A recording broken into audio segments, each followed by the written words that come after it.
So I like things simple. Simple, as cheap as possible, and as light as possible so that I can tow it with a regular size vehicle. I live in a Jeep Renegade. It has a towing capacity of 2,000 pounds. There's not many travel trailers that are under 2,000 pounds. And when you have a tow rating of 2,000 pounds, I would say you probably don't want to tow any more than 50 to 80% max capacity of that tow rating. So your tow vehicle, your travel trailer, should not weigh more than 1,000 to 1,600 pounds dry weight when you're towing something, because if you max out your capacity, you put more strain on your vehicle, on your brakes, your axles, all the components that get more stress when you tow. So one travel trailer that is cheap, light, and simple that I think most people could tow with their vehicle and use as a full-time nomad or part-time nomad would be the Aliner Scout Lite trailer. It's a pop-up, meaning that you have to like fold the sides up and the roof kind of comes together in a triangular form. It's an A-frame. But that is very simple to do if you look online and if you go to a RV dealership. It's not very complicated. The negatives, the cons are it doesn't have a fully self-contained bathroom, so you'd have to use the campsite bathroom. You could buy like a decomposting toilet or a bucket with a trash can liner, but you would need to shower at the gym or at the campsite showers. So that's a negative. I do like the self-contained unit. The other negative is if you'd ever buy an RV lot, many of the communities, when they're in an HOA, they don't allow pop-up campers that aren't self-contained. So that would be a negative if you ever had a future plan like I do sometimes to buy an RV lot and put an RV there. But if you were going to nonstop travel, if you do have a vehicle that can tow, maybe you don't have the tow hitch on it, but you can get it installed at a place like U-Haul. U-Haul, the moving company, they install tow hitches. So take a look.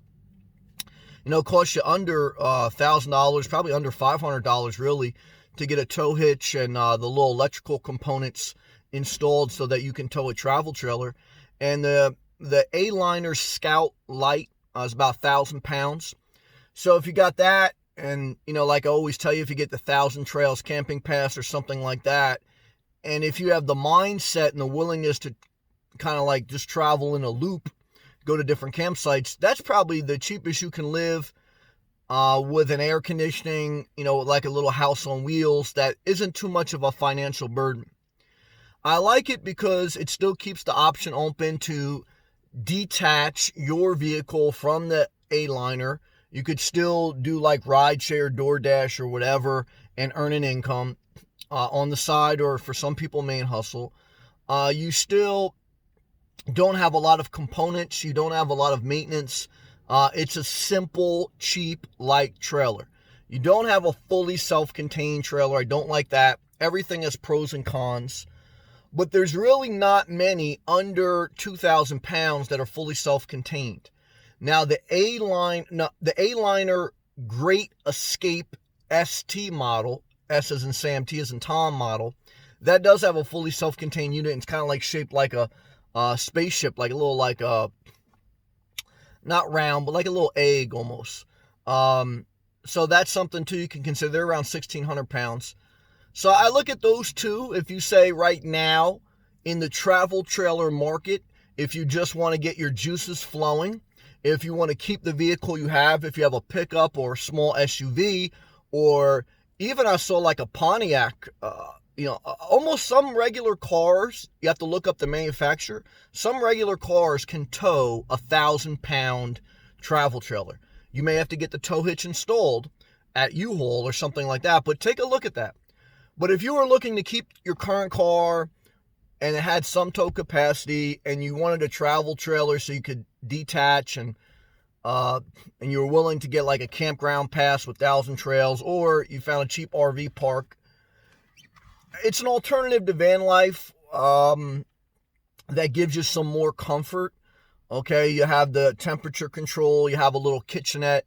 You won't have the bathroom, but you'll have a lot more homey, relaxing feeling. And God forbid you get hurt or get sick.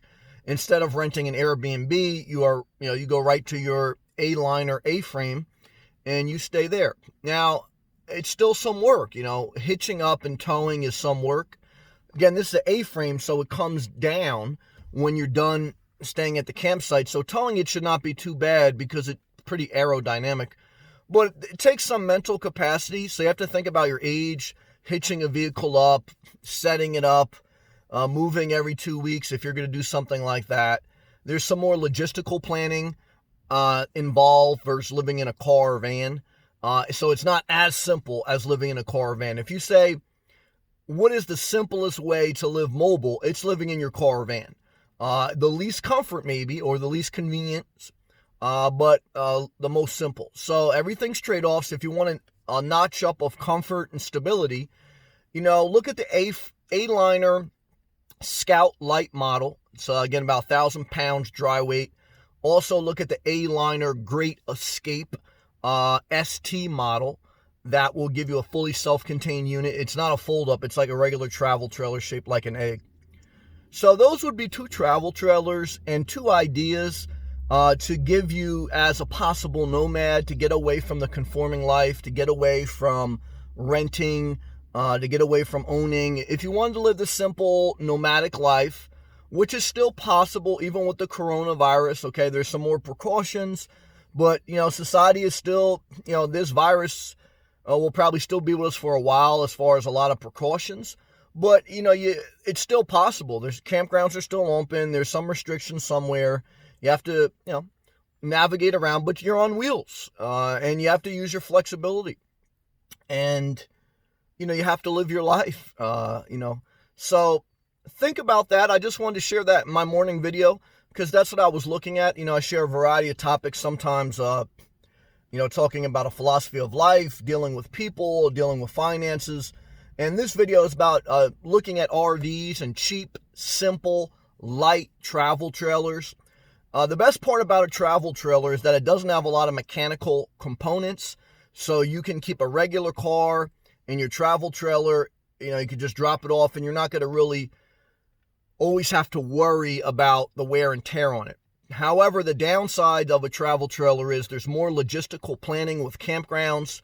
You don't have the flexibility of just car or van. So there is that trade-off. But everything in life is trade-offs. So just talk it out. Would I do it? Would I buy an A-liner Scout Lite or A-liner Great Escape? I would consider it. I think about it now, and I was thinking about it this morning. And part of life's fun when you're living simple, cheap, and you don't have a lot of obligations is to allow your mind the endless possibilities of just thinking about dreaming. To dream is a blessing. To have imagination is a blessing. Disney World was created out of the mind. There is something special when you can dream. And not just dream in a fantasy world, but you could actually make it happen if you want. That's very exciting, and it's a very special part of life. Don't neglect the value of imagining something, but don't rush to commit to it without fully calculating the cost. Don't build your house before counting the cost. That's a scripture that says you really need to prepare and research before you commit to something so you don't look foolish. So I was just in the fun imagination mode today, but I was looking at some data on it. Look at the data, look at the science, and then picture yourself doing it. Picture yourself doing it not just for 6 months, but for 6 years. If you can't see yourself going around for 6 years, you got to think twice about an RV, even if it's a cheap one such as these, which are pretty much under $10,000. Because, look, it's an investment, and you got to figure out how you're going to get rid of it and what do you want to do long term. But to each their own. But give us some thought, and I hope these videos just help spur your creative juices, get you flowing. Stay consistent in life. Keep showing up. Remember that you don't have to always have a magical answer. The beauty in progress is showing up and just staying the course, being there and keeping your composure, avoiding drama. Consistency and avoiding drama will take you very far in life, very far. All right, so peace and love, guys. Appreciate all my members of the channel. Thank you, thank you, and thank you. I'll see you on the live chat later today. If you're not a member, click that blue join button. You'll get unlimited live chat access, custom badge, custom emojis. Thank you to everyone who watched. I appreciate you. Click the thumbs up. Check out my playlist. I'll see you guys in the next video. Peace and love.